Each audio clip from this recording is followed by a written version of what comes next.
तो राम राम भाई सारा नए। आज का नया टॉपिक है अपना विभव सीडी। विभव सीडी के बारे में अपने अध्ययन करना चाहते हैं आज। इसमें क्या करना है अपने को, देखो एक विभव सीडी है। सीडी की आकृति की होगी जैसे इस प्रकार से, और जिस पे पोटेंशियल है हमारे पास V0 इसका। इसमें दो प्रकार से कंडीशन है हमारे पास, क्या कि एक तो Vx बराबर 0 होगा। कब होगा? जब क्षेत्र है वो 0 से कम, मतलब 0 से इधर वाला इधर है, ठीक है। और उसके बाद एक Vx बराबर क्या होगा, V0 होगा जब x क्या है ग्रेटर देन 0। मतलब इसमें दो क्षेत्र हैं हमारे पास, एक तो क्षेत्र फर्स्ट और एक क्षेत्र सेकंड। 0 से इधर वाले क्षेत्र को हमने क्षेत्र फर्स्ट बोला है, और 0 से आगे वाले क्षेत्र को हमने क्षेत्र सेकंड बोला है। इधर क्या है, Vx है। अब बाईं ओर से एक कण है, इधर से गति करता हुआ इधर से आ रहा है, ठीक है। तो एक्स एक्स के समांतर जब दाईं ओर से एक कण आता है तो उसकी एनर्जी को अपने डिफाइन करना है कि क्या वह इसको पार कर पाएगा या फिर इसमें वापस लौट जाएगा। उसके लिए अपने को कंडीशन देखनी है। तो हमने विभव के दो मान मान लिए हैं। ये हमारे पास क्षेत्र फर्स्ट है, इसको क्षेत्र फर्स्ट बोल दिया है हमने, ठीक है, और इसको बोल दिया है क्षेत्र सेकंड। अब इसमें टाइम पे डिपेंड नहीं कर रहा है, कुछ भी चीज़ टाइम डिपेंडेंट नहीं है, ठीक है। इसलिए हम यहाँ पे अपने टाइम इंडिपेंडेंट श्रोडिंगर समीकरण का उपयोग करते हुए इस प्रॉब्लम को सोल्व करेंगे। बहुत ही सिंपल सा प्रॉब्लम है, कुछ नहीं। देखो अपने क्या करते हैं, टाइम इंडिपेंडेंट श्रोडिंगर समीकरण लिखते हैं d² sine over dx² plus b sine equal to b sine, ठीक है। अब देखो इसके अंदर अपने को दो कंडीशंस लगानी है, एक तो x लेस देन 0 वाली, एक x ग्रेटर देन 0 वाली। तो अपने x लेस देन 0 वाली कंडीशन अप्लाई करते हैं, जिस पर क्या है bx का मान क्या है 0 है। तो अपने x लेस देन 0 वाली कंडीशन को अप्लाई करने के लिए अपने क्या करते हैं, देखो यहाँ पे माइनस का h² over 2m d² sine over dx² plus ये वाला 0 हो जाएगा, आगे हो जाएगा हमारे पास e साइन, ठीक है। अब ये कब कंडीशन है, जब x लेस देन 0। अब इसके आगे देखो d² साइन ओवर dx² बराबर में आ जाएगा माइनस का 2me बटा में h², ठीक है। अब इसके साथ में साइन इधर वाली साइड में इसको लेके आते हैं, तो हमारे पास क्या आएगा d² sine over dx² plus 2me बटा में h² साइन इक्वल टू 0। हमने यह क्षेत्र फर्स्ट के लिए किया है, रीजन फर्स्ट के लिए किया है ना, इसलिए अपने क्या करते हैं इस फर्स्ट को साइन के फर्स्ट में लिख देते हैं। समझ आए कि नहीं समझे, है ना। फर्स्ट रीजन के लिए किया है इसलिए हमने साइन के साथ में फर्स्ट वाला रीजन लगा दिया है। बहुत ही सिंपल सा बन गया है हमारे पास। अब हम इसको क्या करते हैं, कांस्टेंट के बराबर मानते हैं। मान लो अपने पास k² है वो 2me बटा में h²। इसको सोल्वेशन करने के लिए अपने ने इसको माना है कि एक डिफरेंशियल इक्वेशन है सेकेंड ऑर्डर की, अपने इसको सोल्व करना है, ठीक है। तो अपने को सोल्व करने के लिए मान लिया k² है, इसको 2me अपॉन में h² के बराबर है। तो यहाँ से अपने पास आ जाएगा d² sine first over dx² plus k² sine first equal to 0। समझ आ गया ना, इतना बहुत ही सिंपल सा है। देखो कैसे, अब इसको अपने ने क्या है डेरिवेटिव मान लेते हैं, d² लिख सकते हैं। तो अपने एक साइड में लिख दो d बराबर क्या है d अपॉन में dx, ठीक है। इसके साथ में d² sine plus k² sine first equal to क्या है 0। तो d² प्लस k² इधर साइन फर्स्ट इक्वल टू क्या है 0। अब हम लोगों ने परिसीमा और सातत्य प्रतिबंध हम जानते हैं कि परिसीमा और सातत्य प्रतिबंध के अनुसार हम हैं कि साइन को 0 नहीं करना है, ठीक है। साइन 0 हो जाएगा तो वहाँ पे कोई भी कण नहीं है, कोई भी कण नहीं है, मतलब अपने पढ़ क्या रहे हैं, कणों के लिए बारे में पढ़ रहे हैं ना, ठीक है। तो इसलिए साइन के 0 होने की तो कंडीशन पैदा ही नहीं होती, ठीक है। ना साइन 0 हो सकता है, ना साइन इनफाइनाइट हो सकता है। अब देखो यहाँ पे अपने देखो कंडीशन क्या है, साइन फर्स्ट इक्वल टू क्या हो जाएगा 0। तो अपने ये वाली कंडीशन को नहीं लेना है, इस वाली कंडीशन को नहीं लेना है, इसलिए हमने इसको काट दिया है। तो अपने को कंडीशन क्या लेनी है, d² plus k² equal to 0। तो ये 0 के इक्वल हो सकता है, हाँ। यहाँ से d² बराबर में माइनस का k², तो d² बराबर में क्या आएगा आयोटा स्क्वेयर k²। हम d बराबर में क्या लिखेंगे, प्लस माइनस आयोटा। ये देखो हमारे पास d क्या है, d डिफरेंशियल इक्वेशन के लिए माना है। ये हमारे पास दो रूट्स आ गए, अब इसको सोल्व करते हैं, ठीक है। d बराबर में क्या आ गया हमारे पास प्लस माइनस आयोटा के, ठीक है। अगर इसमें मैं ऐसा लिख दूँ 0 प्लस माइनस आयोटा के, कोई प्रॉब्लम तो नहीं है ना। इसलिए अपने मैं इसको इसलिए लिख रहा हूँ क्योंकि ये y बराबर alpha plus minus iota beta का एक फॉर्मूला होता है। क्या होता है देखो कि जब हम इसको करते हैं तो इसके रूट्स आते हैं y बराबर e की power alpha x c1 cos beta x plus C2 sign beta x, ये वाले रूट्स आ गए। ठीक है, अब हमारे पास एक तो ये वाला फॉर्म होता है, एक और होता है, एक और क्या होता है, ये होता है E1 e की पावर m1 x प्लस यहाँ पे C1 हो जाएगा, C1 e की power m1 x plus C2 e की power m2 x। m2 x हमारे पास दो रूट्स है ना, ठीक है, इसलिए अपने इसको लिख सकते हैं। ठीक है, अब अपने पास हमारे ये वाला यूज़ करना है। ठीक है, एक बार के लिए अपने इसको यूज़ कर रहे हैं। अब देखो, इसको यूज़ करने के लिए ये बनेगा कैसे, इससे ही बन जाएगा ना। इसमें कोस बीटा को हम लिखते हैं e की पावर आयोटा x, ठीक है, प्लस e की power minus iota x upon में 2 आयोटा। इसको सोल्व करेंगे तो इसके बाद में ये आ जाता है y वाला। ठीक है, क्योंकि अल्फ़ा हमारे पास कुछ नहीं है, तो अपने क्या करना है, ये वाला फॉर्मूला यूज़ करना है, ये जो लिखा हुआ है। C1 C2 क्या है, हमारे पास दो कांस्टेंट है, तो हमारे पास क्या आ जाएगा, हमने a और b इसको अपने ने क्या निकालना है, साइन के लिए निकालना है। तो साइन फर्स्ट बराबर में हमारे पास दो रूट्स हैं, तो a e की power iota kx plus b e की पावर माइनस का आयोटा, दो रूट्स आ गए हमारे पास। ठीक है, a की power iota kx plus b की पावर माइनस के आयोटा kx, ये समीकरण नंबर बना दिया हम लोगों एक। ठीक है, ये तो बन गया हमारे पास क्षेत्र फर्स्ट वाले के लिए। अब अपने क्या करते हैं, क्षेत्र सेकंड मतलब रीजन सेकंड। ठीक है, क्षेत्र सेकंड वाले के लिए करेंगे। अब वहाँ पे क्या था, x क्या था, ग्रेटर देन जीरो था, ग्रेटर देन जीरो था ना। अब उसके लिए क्या करना है अपने को, यहाँ पे वापस वही चीज़ करनी है कि minus H square over 2m D square sign over D X square. अब सेकंड के लिए कर रहे हैं तो सेकंड लगा दो, है ना, प्लस b साइन सेकंड बराबर में क्या है, e साइन सेकंड। अब वहाँ पे क्या था, दूसरे रीजन के लिए मैंने लिया हुआ है v बराबर में क्या है, b0 है ना, क्योंकि वहाँ पे एक पोटेंशियल है, एक CD है, वहाँ पे v पोटेंशियल उसका लिया हुआ है, तो v बराबर में क्या लिख दें, b0। तो हमारे पास यहाँ पे क्या आ जाएगा, b0 आ जाएगा। इसको हम सॉल्व करते हैं कैसे, D square sine second over D X square plus 2, ये यहाँ पे अपने इधर की ओर भेज देते हैं, या फिर ऐसे कर लो, माइनस का 2m अपॉन में H square b0 sign second बराबर में 2m e over H square sine second. ठीक है, इसको इधर वाली साइड में लेके आए, sine second over D X square, ठीक है, माइनस का 2m over H square b0, ठीक है, ये आ जाएगा plus 2m e over H square sine second. ठीक है, यहाँ पे भी साइन सेकंड बराबर में 0। अब इसमें क्या करते हैं, D square sine second over D X square, minus को कॉमन ले लिया, 2m ओवर एच स्क्वायर, हमारे पास क्या बच जाएगा, ये भी साइन सेकंड आगे आ जाएगा, b0 माइनस का e साइन सेकंड बराबर में 0। अब देखो यहाँ पे दो कंडीशंस बनती है, क्या बनती है, दो कंडीशंस बनती है कि यदि हमारे पास, अब हमने क्या लेके चले, हम लेके नहीं चले, हम अभी देखेंगे, अब ऑब्जर्व करेंगे, अभी करेंगे कि यदि हमारे पास दो कंडीशन बनती है, ध्यान से सुनना। एक तो कंडीशन बनती है e लेस देन b0 वाली, और दूसरी कंडीशन बनती है e greater than b0। First वाला जो रीजन है वो तो सेम रहेगा, ठीक है, फर्स्ट रीजन में कोई भी चेंज नहीं आएगा, वो वैसा वैसा रहेगा। ठीक है, सेकंड रीजन है वह, इसमें दो कंडीशन आएगी, e लेस देन v0 की, e ग्रेटर देन v0 की। अगर अपने करते हैं e लेस देन v0, पहले वाला अपने करते हैं रीजन फर्स्ट, तो इसमें e से v0 बड़ा होना चाहिए, है ना, e से v0 बड़ा होना चाहिए, मतलब v0 माइनस c, मतलब इसमें से घट जाए।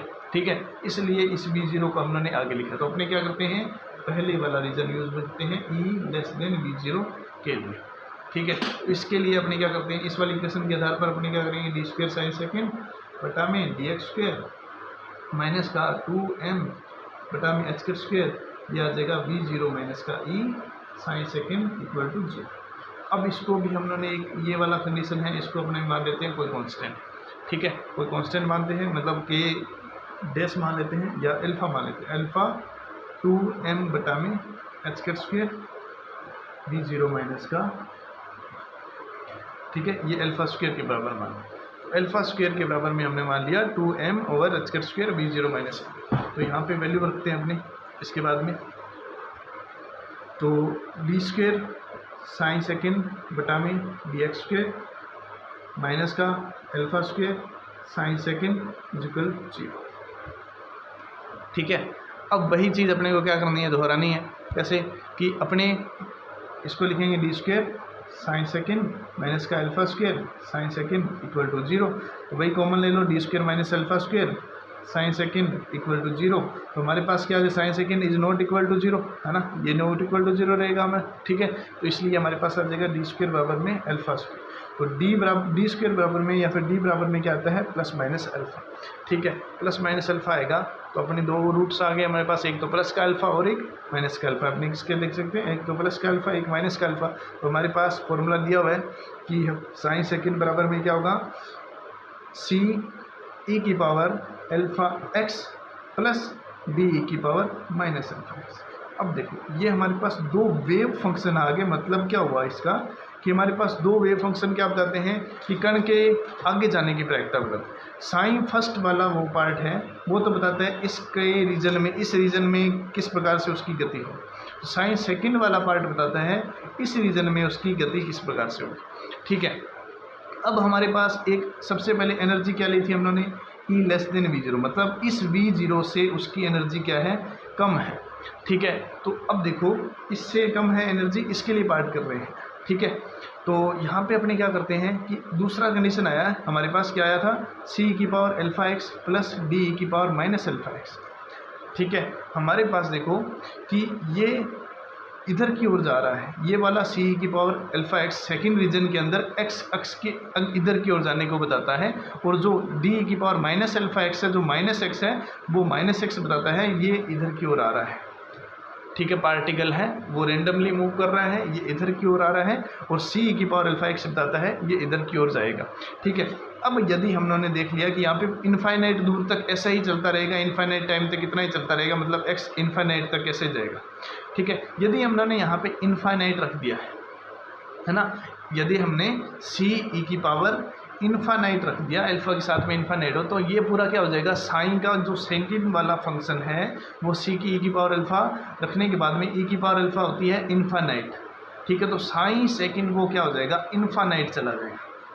और हमने ये एक कंडीशन पढ़ी थी परिसीमा और सातत्य प्रतिबंध के अंदर कि जो साई है वह परिमित होना चाहिए, साई है वह फाइनाइट होना चाहिए। इस कंडीशन के आधार पर Sai will not be infinite, मतलब वह इनफाइनाइट नहीं जा सकता। इसके कारण क्या बात है, जो सी की पावर अल्फा एक्स है इसको हम 0 की तरफ मान लेते हैं, सी को क्या मानते हैं हम, सी को क्या मान लेते हैं, 0 मान लेते हैं, जिसके कारण जो साइन सेकेंड है हमारे पास क्या बन के आता है, साइन सेकेंड आ जाता है डी की पावर माइनस का अल्फा एक्स। समझे बात को।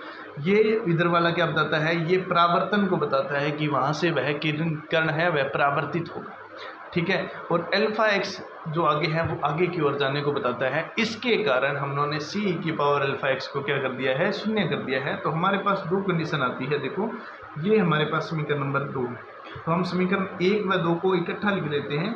साइन फर्स्ट बराबर में हमारे पास क्या है, ई की पावर आयोटा के एक्स प्लस बी ई की पावर माइनस का आयोटा के एक्स।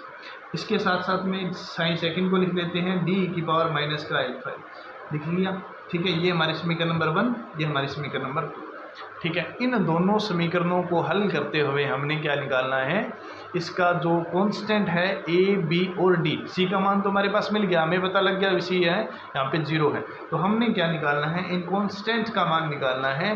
कांस्टेंट क्या है हमारे पास, ए बी और डी, ये नियतांकों का मान हम लोगों ने निकालना है। तो इन निकालने के लिए इनको के लिए अपने क्या करना है, परिसीमा और सातत्य प्रतिबंध का हमें प्रयोग करना है। तो हमें क्या देखना है, परिसीमा व सातत्य प्रतिबंधों से हमारे पास क्या आएगा, देखो परिसीमा और सातत्य प्रतिबंध क्या बोलते हैं कि यहाँ पे x बराबर 0 है ना, समझ आ रहे हैं ना। ये देखो x बराबर 0 लिखा हुआ है ना मैंने, ठीक है। x बराबर 0 पर साइन फर्स्ट और साइन सेकंड दोनों रीजन क्या है, बराबर है ना।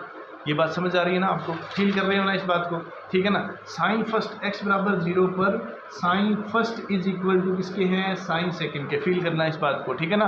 साइन सेकंड के बराबर है, ठीक है। और उसके बाद साथ साथ में x बराबर 0 पर D sine first over D X और D sine second over D X, ये भी बराबर होंगे।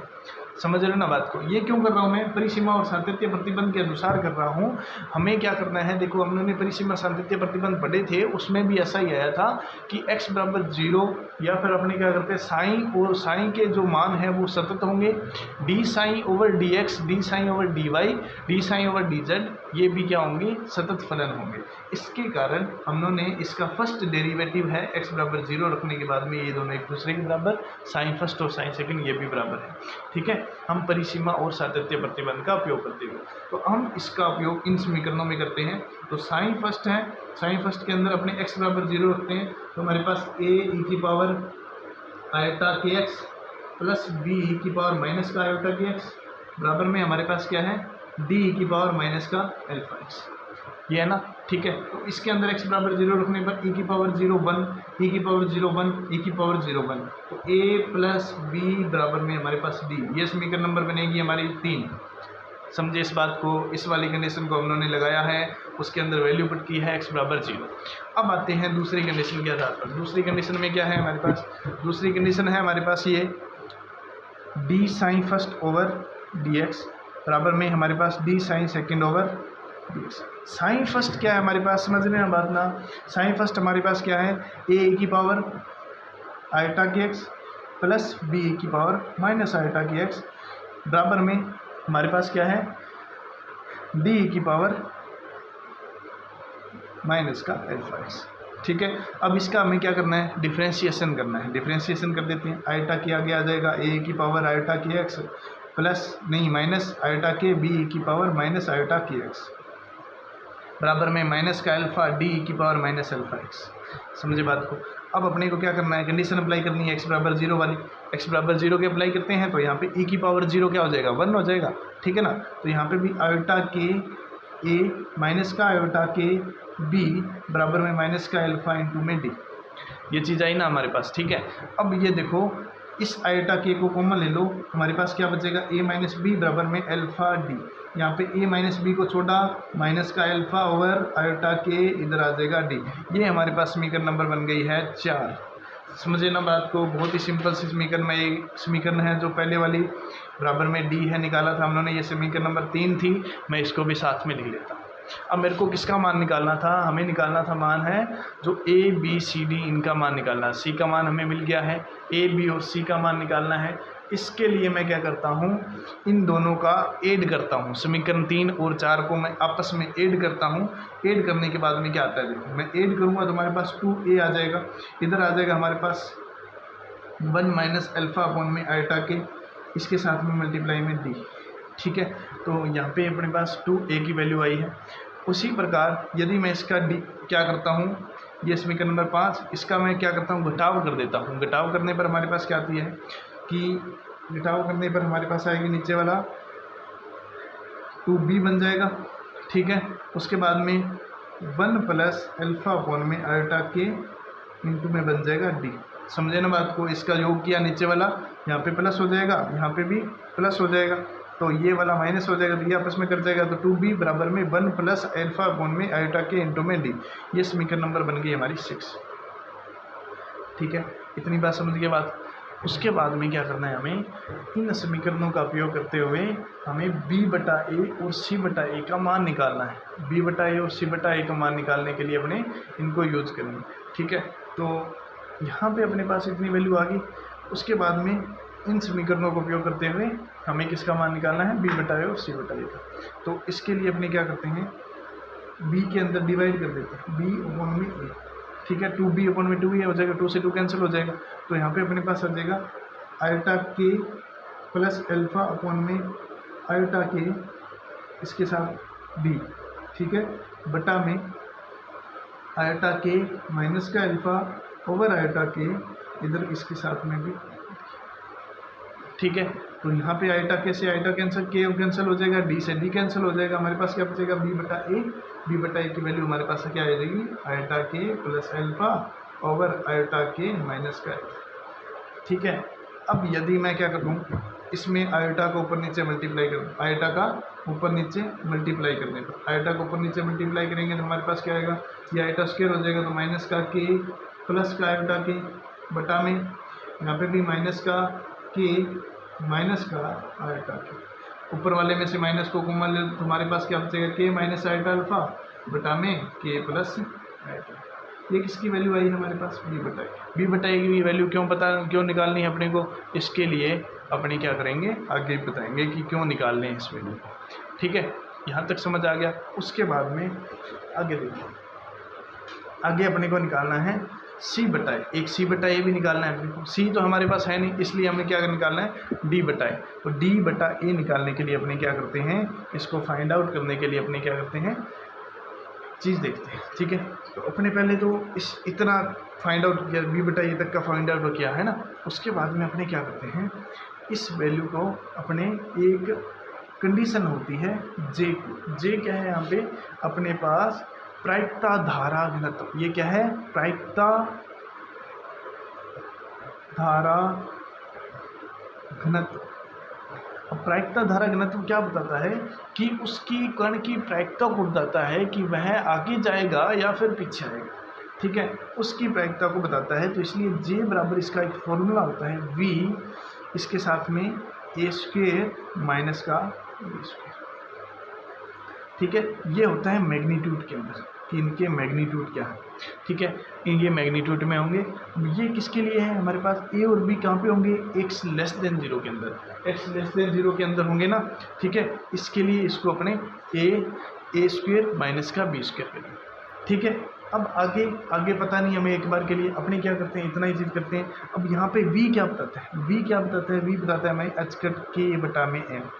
अब ये कैसे आया कि देखो v बराबर एच कट की अपन में m कैसे आया, देखो यदि हम इसके अंदर वैल्यू रखते हैं एच कट की वैल्यू होती है h अपॉन में 2 पाई, इधर k की वैल्यू होती है 2 पाई अपॉन में लैम्डा, इधर अपॉन में m, 2 पाई से 2 pi cancel, p m b हो जाएगा ना, इधर आ जाएगा h अपॉन में लैम्डा। p बराबर में क्या होता है h अपॉन में लैम्डा। ये होती है दी ब्रोगली तरंग दैर्ध्य के लिए मोमेंटम निकालते हैं। ठीक है, दी ब्रोगली तरंग दैर्ध्य के लिए लैम्डा का मान भी निकाले देते हैं, लैम्डा बराबर h अपॉन में p, दी ब्रोगली संबंध है ये।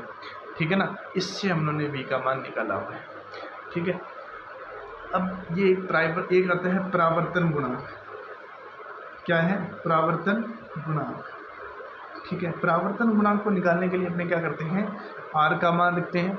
r का मान आता है, r बराबर होता है B square over B square. अब इसका मतलब क्या हुआ कि ये कंडीशन देखो हमारे पास, ये कंडीशन हमने ली थी सबसे पहले, ये जो साइन का मान ये निकाला है। तो ये जो उन्होंने कंडीशन लिखी थी, ये जो आइटा की x लिखा था, ये तो x की डायरेक्शन को बताता है, और ये जो माइनस x क्या बताता है, उसके परावर्तन को बताता है। इस कंडीशन के आधार पर अपने ने ये कंडीशन ली है कि यहाँ पे परावर्तन होगा या फिर आगे पारगमित होगी। ठीक है, तो यहाँ पे b बटा ए ये निकाला गया है। तो हमारे पास इसी के आधार पर अपने ने b बटा ए मतलब परावर्तन गुणांक, ये किसका है कि आपतित प्रायिकता धारा घनत्व। ठीक है, और परावर्तित धारा घनत्व। ठीक है, परावर्तित प्रायिकता धारा घनत्व।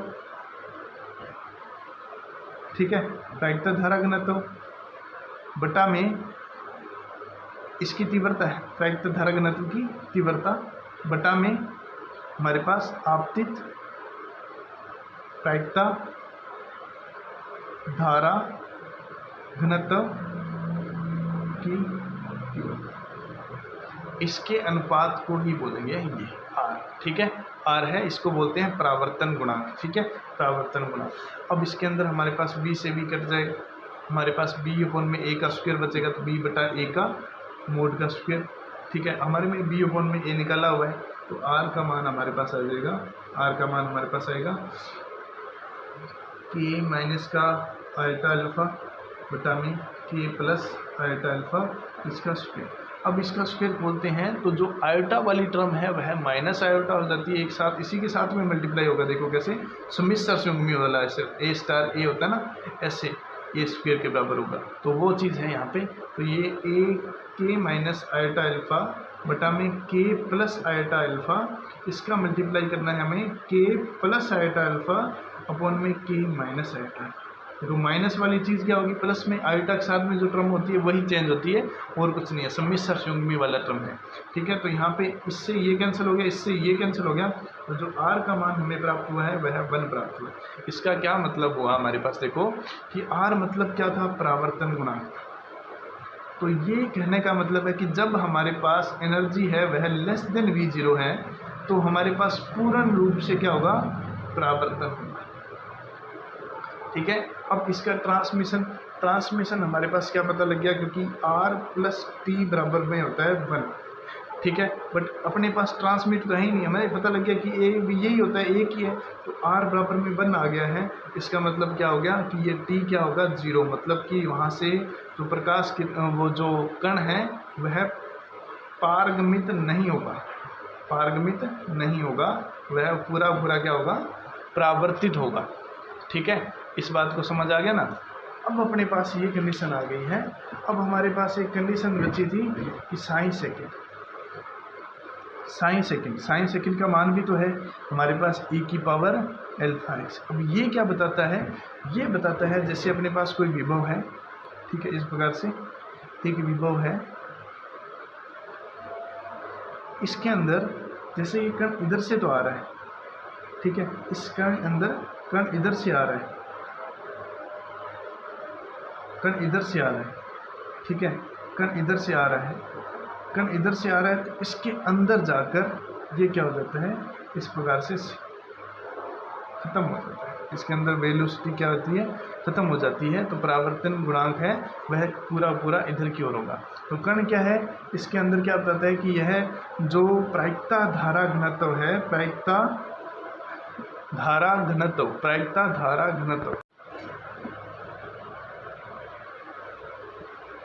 का मान हमें क्या प्राप्त होगा, प्रायिकता धारा घनत्व का मान है वह चरघातांकी रूप से कम होता है। चरघातांकी रूप से कम होता है, देखो ये वाला जो है चरघातांकी रूप से कम हो रहा है, इस प्रकार से एक्सपोनेंशियली है ना, ये लिख के हो रहा है, एक्सपोनेंशियल लिख के बोल देते हैं, ये चरघातांकी रूप से कम हो रहा है। ठीक है, ये वाली चीज़, तो इसको बोलते हैं कि यहाँ पे जो तरंग फलन का मान एकदम से शून्य नहीं होता है, वह चरघातांकी रूप से कम होता है विभव CD के अंदर। ठीक है, इधर वाली साइड में साइन फर्स्ट आएगा, इधर वाले साइन सेकंड आएगा। ठीक है, ये तो हो गया हमारे पास E लेस देन V0, मतलब V0 क्या है, बड़ा है E से। ठीक है, अब दूसरी कंडीशन होगी हमारे पास E ग्रेटर देन V0 की, वो करेंगे हम नेक्स्ट क्लास के अंदर। ठीक है, थैंक यू सो मच।